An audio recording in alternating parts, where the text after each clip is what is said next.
Assalamu alaikum and welcome back to QGTV Ramadan 2011, and we're now on day 17.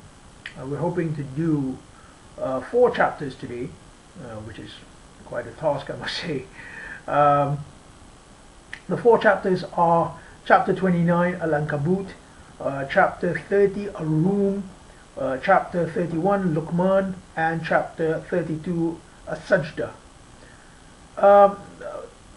Before we begin, I'd like to say something about the 4 chapters. These 4 chapters are the first Alif Lam Mim chapters since chapter 3. So we had chapter 2 and 3, Baqarah and Ali Imran. There have been no more Alif Lam Mim chapters until chapter 29. So what does this indicate to us? Well, I mean, if I were to speculate, I would say that perhaps these 4 chapters are abbreviated versions of chapters 2 and 3. Perhaps. I mean, we will see in Surah Luqman. In chapter Luqman, there actually is a similarity, but I'm hesitant to make any kind of loud inferences yet. Anyway, let's begin. So chapter 29, as I said, begins with Alif Lam Mim. Then it continues and says, أَحَسِبَ النَّاسَ أَن يُتْرَكُوا, does mankind think that they will be left أَن يَقُولُوا آمَنَّا وَهُمْ لَا يَفْتَنُونَ, by just saying we believe while they are not tested. We did test those before them, verse 3 says, and Allah will know those who are true, the sadaqu, and those who are kadhibeen, the ones who are belying. So here this actually sets the tone for the entire chapter. Then we continue. Next we move on to verses 5 and 6, which talk about the meeting with Allah. It says, for those who are tending to the meeting with Allah, liqa Allah, for the term appointed by Allah is coming. And He is the hearer and the knower.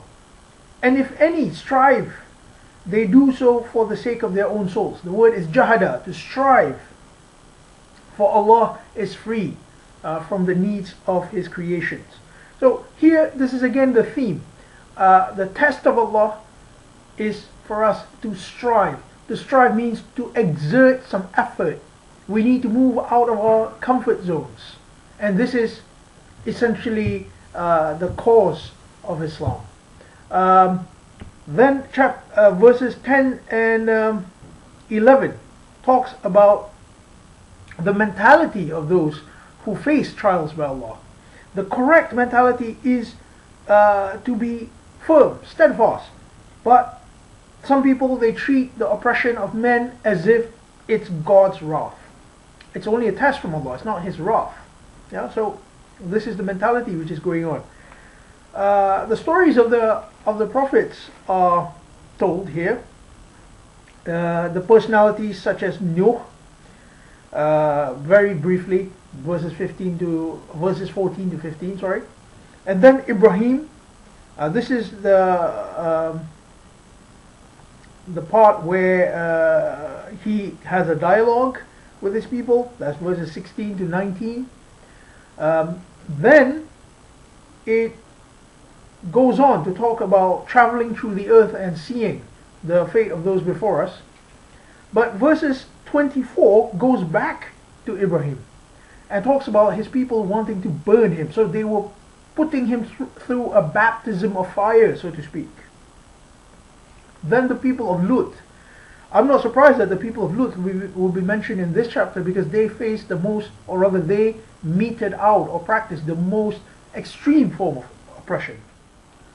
Verses 36 to 37 talk about Shu'aib and his people. Shu'aib is mentioned in many chapters. I mean, this kind of surprises me because, I mean, in Islamic tradition, Shu'aib is not a major figure. Yet in the Quran, he's mentioned again and again. We've seen him in chapter 7, chapter 11, chapter 26, and now chapter 29.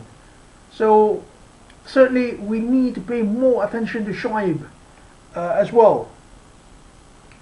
So then the people of Ad are mentioned, as well as Qarun, Fir'aun, and Haman. That's from verses 38 till 40. So there you go, more and more examples are given. Then when we come to verse 41, it talks about a parable, that of the Ankabut, the house of the Ankabut, or the house of the spider, which is fragile. Why is this being said here? Well, perhaps our job is to build a house, a metaphorical house obviously, which is stable and gives the right kind of shelter. That is our test if we go back to the beginning of the chapter. So how do we do that? Verses 45 onwards will tell us. So next we move on to the methodology which Allah prescribes in building this house and thus weathering these tests. Yeah?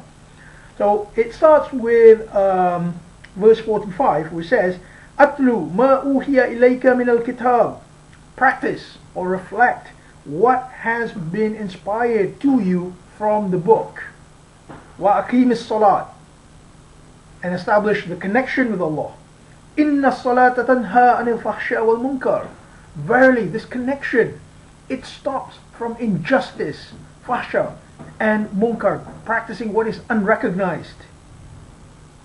Wala dhikrillahi akbar. So this is dhikrillah, the vivification of Allah. Wallahu ya'lamu ma tasna'un. And Allah knows what you construct. The word tasna'un here, instead of ta'lamun or taf'alun, shows that this is something you are building. Then it says, do not dispute with the people of Al-Kitab.